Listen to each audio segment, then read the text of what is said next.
The biggest mistake people make when training back is utilizing too many isolation exercises and not targeting all of the back musculature, which includes both superficial and deep muscles.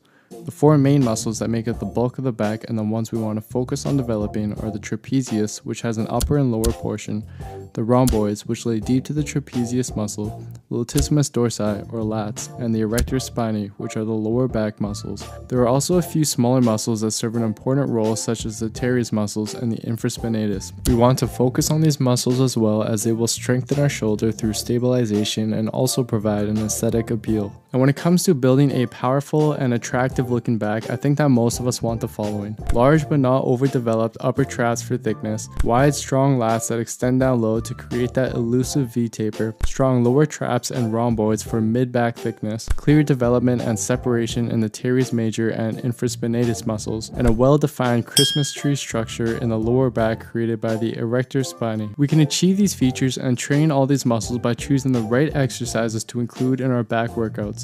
In this video, I'm going to go through a back workout consisting of 5 of the best back building exercises based on current scientific literature and our anatomical understanding of the back muscles. Now, before we get started on the exercises, I want to briefly talk about muscle activation. It's important that you have a solid mind-to-muscle connection with your back muscles during each of the back exercises you perform, or else you'll be training the wrong muscles. In fact, one study by Snyder et al. Examined the effect that cueing had on untrained athletes who were performing lat pull-downs. The study found that activation of the lats were significantly higher after coaching than before. Some helpful cues I personally use are to think about pulling with your elbows as opposed to thinking about pulling with your hands, and bring your shoulders down and away from your ears to depress your traps before starting each movement. Another thing I also do for most back exercises aside from the deadlift is I'll remove my thumb from underneath and put it over the grip with my fingers, also known as a thumbless grip, as I find this makes it harder to engage the bicep and makes it easier to feel your back working. Using these cues will help you maximally activate the muscles that should be working in the following exercises.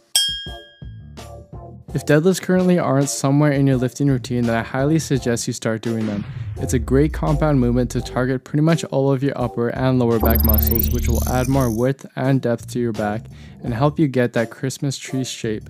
And it also works several lower body muscles. In addition to the large hormonal response this exercise elicits when compared to isolation exercises, it's also very easy to progressively overload this exercise with weight, given that you're doing the exercise with proper form, which of course is essential. And although I'm not going to explain how to perform the deadlift properly in this video, I highly recommend you do a little bit of research as to the proper way to do them before trying it out. I personally prefer including deadlifts on my back day as opposed to my leg day, and I suggest starting with this exercise first during your workout, as it's a very energy demanding exercise.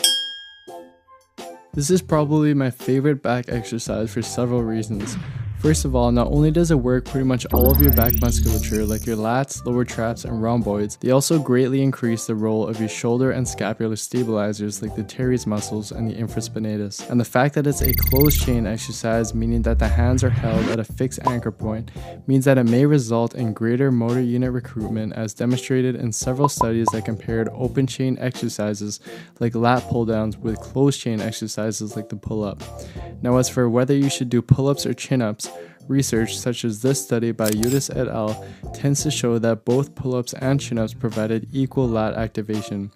However, this same study showed that the lower traps and infraspinatus had greater activation in the pull-up when compared to the chin-up, whereas the chin-up had greater pectoralis major and biceps brachii activation. Given that we are focusing on maximizing back growth, pull-ups seem like the better option for this reason. However, I urge you not to immediately draw conclusions directly from literature, especially solely from EMG studies, as all studies have flaws and we all have individual differences in our anatomy and body structure. So try them both out and see which feels better for you, and you can always include both in your workout. I find that a fairly wide overhand thumbless grip pull-up best activates my back. And as for progressive overload, once you can comfortably perform 10 to 12 clean reps of a bodyweight pull-up, I suggest starting to gradually add weight by using a weight belt or holding a dumbbell between your feet in order to continuously get stronger in this exercise. And if you're currently unable to do a pull-up, I suggest using an assisted pull-up machine and focusing on negatives until you build the strength to do bodyweight pull-ups. Next, you want to move on to a horizontal rowing movement. One study by Lehman et al. Actually found that the seated row provided similar levels of lat activation as lat pull downs, but more activation in other areas of the back like the traps and rhomboids. So I definitely suggest you include a rowing type movement into your back routine to hit these other muscles, whether it be T-bar rows, bent over barbell rows, and so on. I prefer this variation of the chest supported row where you put a bench at an incline and pull a weighted bar towards your chest, which works the majority of your back muscles with more emphasis on your mid-back musculature.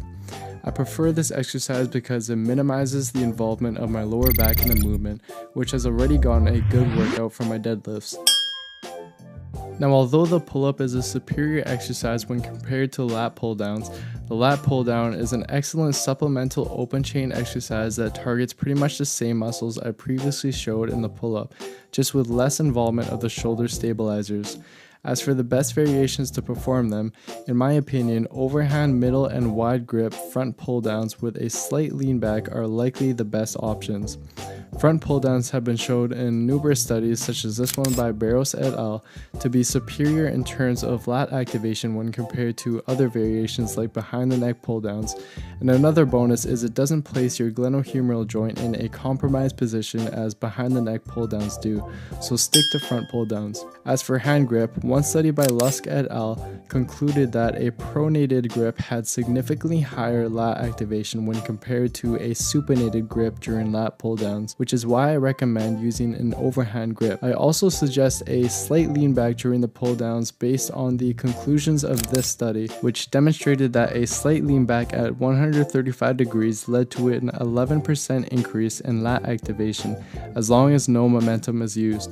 So a slight lean back may be optimal, but you don't want to be swinging every rep. As for grip width, this study by Anderson et al. Examined the activation of various back muscles using 3 different grip widths: narrow, medium, and wide.